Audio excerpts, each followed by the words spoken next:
Attention please. This upload is only for educational purpose. No intention to infringe copyrights. Learning English with subtitles. GPITRAL. GPITRAL. Definitely a must-see. Follow us.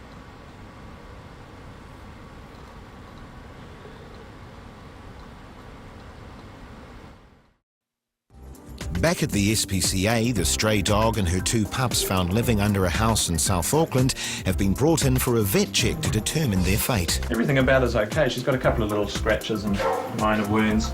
The only significant issue at the moment is skin. The thin coat on the sides is a bit of a concern, so what we'll do is we'll give her a vaccination and worm her, and we'll hold her stray time, and she'll have a bath and we'll clean her up, and then we'll just reassess her skin at the end of the 7 days. Next up, there's the 2 little pups. Very young, only between 2 and 3 weeks, 3 weeks maximum really. But they're quite chunky. I mean, they're solid little mums. Because of their age, they're too young to vaccinate, but we do worm them, because puppies are potentially born infected with worms, so puppies should get wormed from 2 weeks of age. And then they'll get a bath and they'll get defleed. They're not showing any signs of skin problems apart from the flea associated ones. The mum and her 2 pups will be treated for their condition and be kept at the SPCA for their 7-day stray time. While most of the SPCA's work involves taking charge of the needs of neglected or badly treated animals, another facet they've been developing is the outreach program, where pet owners volunteer themselves and their pets to visit people in institutions where pets are not usually permitted. It's assessment time, and while a lot of dogs have turned up, any sort of animal is welcome. I think people just associate it with dogs, but we've had llamas, miniature donkeys, we've got a guinea pig, rabbits, birds, any sort of animal that thoroughly enjoys people and is happy to be moved around from environment to environment and is happy and relaxed. But before any visits can take place, animal welfare attendant Annalise Reid will put the animals through some tests. Everybody wants to lift you up and give you cuddles. You need to see how you go. Hey? I know you're a bit scared, aren't you? This is done both for the safety and welfare of those in the homes and hospitals the animals are visiting, but also for the sake of the animals.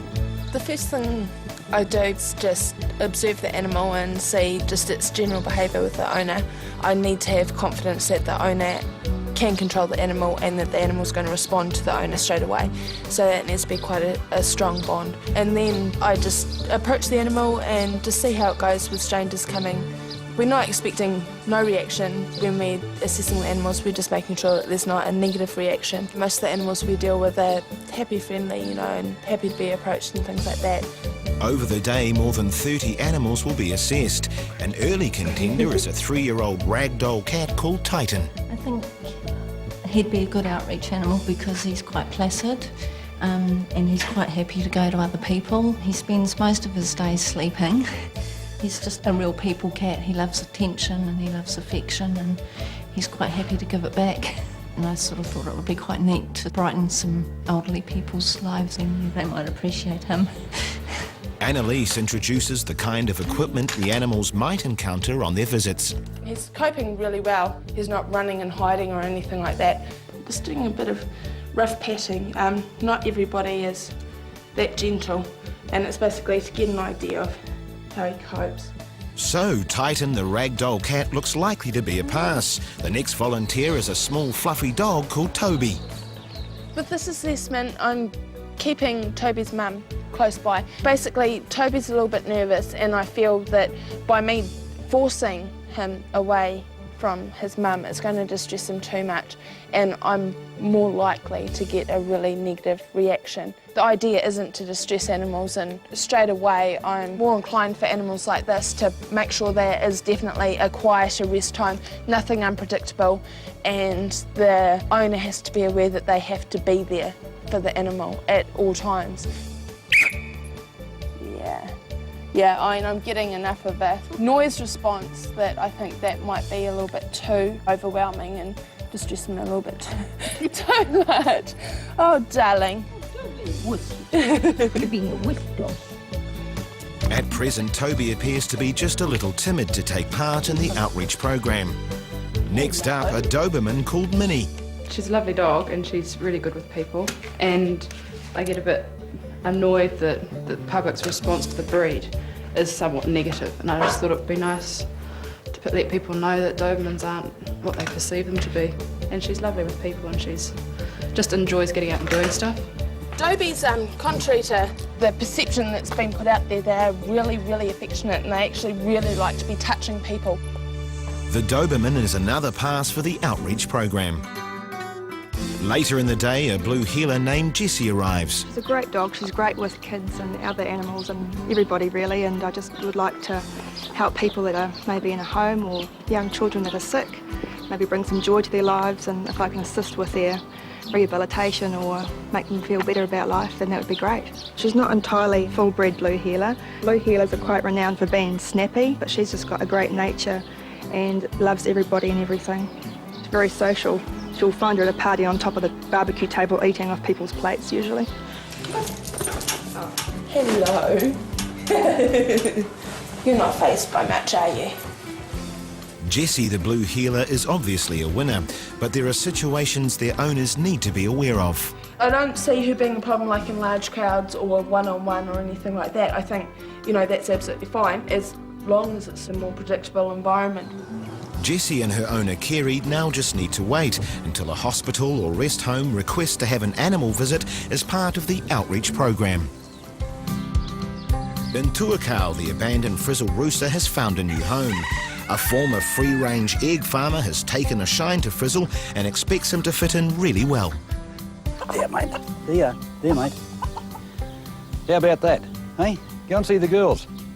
Just went to a couple of shows, poultry shows, and I just fell in love with them. We had the free-range chooks here for eggs first, and once I went to the shows and I saw the different breeds, I thought, that's what I want, and I started doing that.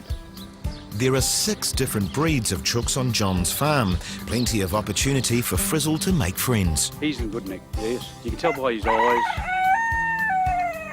Yes, and how keen he is. And he's keen.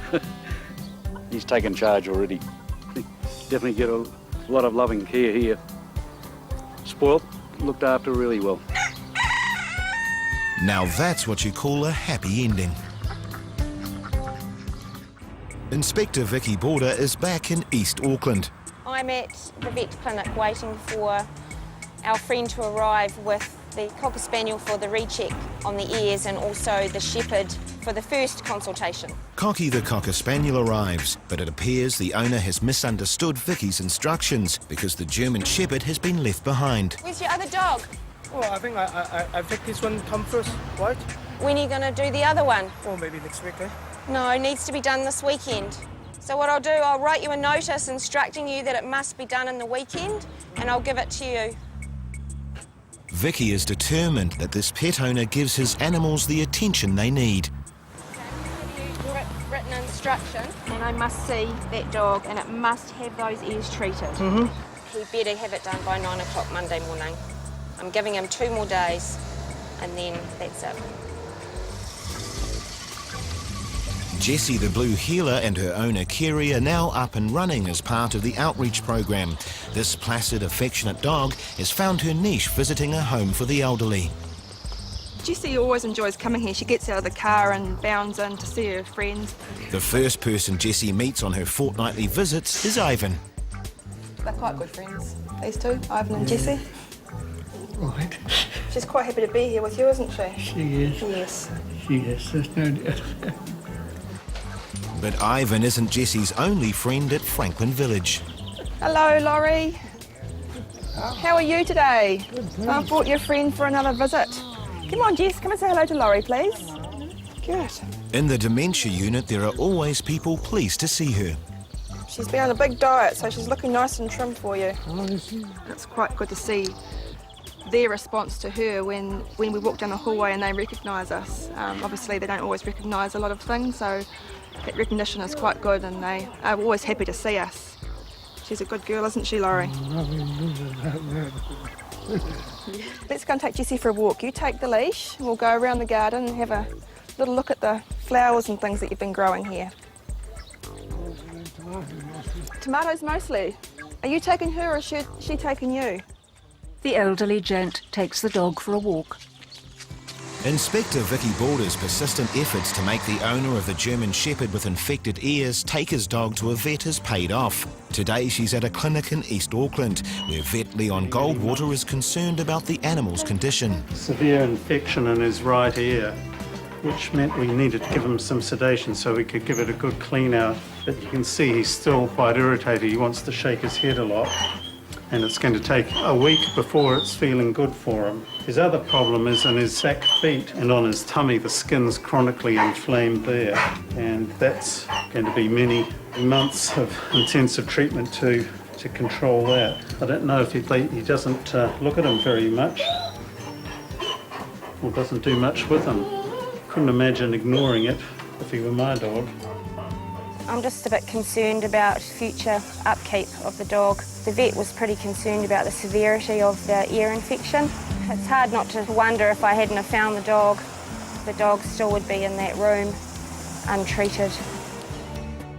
Because of the poor condition of the German Shepherd, it was decided to uplift him from his owner, but sadly he was not medically fit enough to be rehomed, so was put down. But the Cocker Spaniel fared much better. Frequent checks by Vicky meant its health and living conditions improved considerably. And as for the stray dog and her 2 puppies found living under a house in South Auckland, they've been treated for any infections and are happily being fostered by SPCA volunteer Glynis Moore until they're able to find new homes. Mum's settling in really well. She's full of confidence now. But when she first came, she was pretty scared. And she tried to get out all the time. But they seem to go through just being like that when they first arrive. The skin condition detected in her vet check cleared up during her stray time. She's quite bolshy now, but she's really good. She's learning quite a few commands. Like, Mama, here. Good guess. This one is just like Mum, very bolshy, aren't you? And the other one, the little one that's probably settling down now, is really laid back and very different from this one and Mum. And after a few more weeks of foster care, Mum and the puppies will be ready for adoption. The 2 puppies are on the porch steps. Next week on Animal House, Todd goes to great lengths to rescue a seabird. Tricky situation. We've got to get the cherry picker out to the line. It's also blowing a gale, so it's a bit of danger involved. While John scales the heights to rescue a cat stuck in a chimney. It's so tiny and so dense in there, it's just impossible. But is it too late for these 3 starving dogs? She's had a rough life, and nothing deserves that. The end.